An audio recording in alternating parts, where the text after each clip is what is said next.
ام راديو.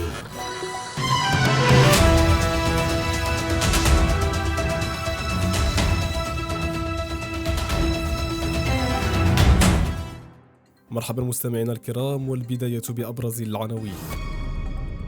ولي العهد مولاي الحسن يفتتح أكاديمية المملكة المغربية المعاد هيكلتها. المنتخب المغربي يفوز على تنزانيا في التصفية الإفريقية لكأس العالم ل 2026. جنوب أفريقيا تغلق سفارة إسرائيل وتعلق العلاقات الدبلوماسية. أهلا بكم من جديد وإلى التفاصيل.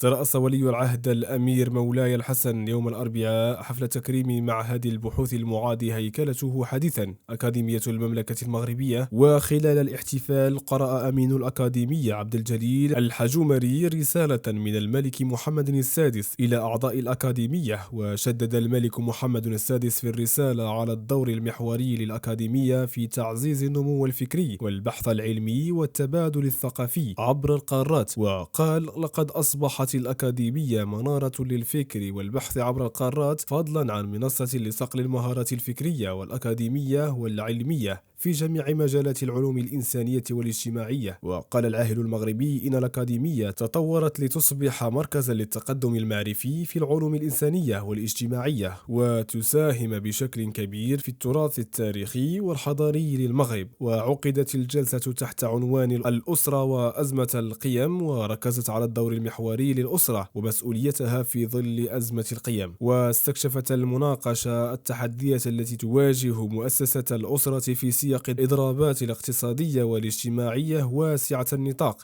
الناجمة عن عدم المساواة المعولمة. وبعد المناقشات انضم ولي العهد الأمير مولاي الحسن إلى الأعضاء في صورة تذكارية، ولقي وصوله ترحيبا من شخصيات بارزة من بينها عبد الجليل الحجومري، وتكريم من قبل كبار الشخصيات الإقليمية. كما أعرب أعضاء بأكاديمية المملكة المغربية عن اعتزازهم بعضوية الأكاديمية، مؤكدين عزمهم على المساهمة في إثراء عمل هذه المؤسسة المرموقة في إطار هيكلتها الجديدة. وشددوا في تصريحات للصحافة على هامش دورة تنصيب الأعضاء الجدد لأكاديمية المملكة المغربية في إطار هيكلتها الجديدة، والتي ترأسها يوم الأربعاء صاحب السمو الملكي ولي العهد مولاي الحسن، على دور هذه المؤسسة الأكاديمية كمنارة رافعة للنقاش والحوار، مشيرين إلى أن هذه الهيكلة الجديدة ستمكن من تطوير أوجه أدائها.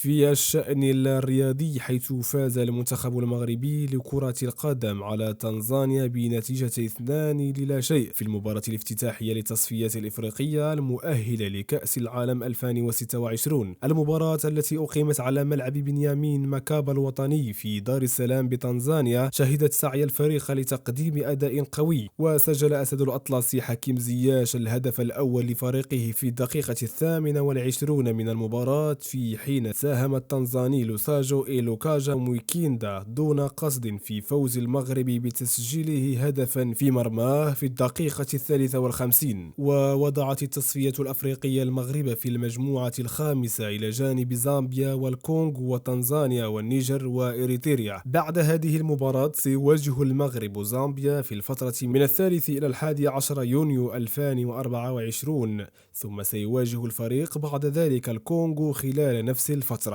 وقال الركراكي في مؤتمر صحفي عقب اللقاء الذي جمع بين المنتخبين يوم الثلاثاء على أرضية الملعب الوطني ماكابا بدار السلام برسم الجولة الثانية من التصفيات الإفريقية المؤهلة لكأس العالم 2026: لقد قمنا بما كان يتعين به القيام لتحقيق الفوز من خلال المحافظة على الجدية وخلق العديد من الفرص.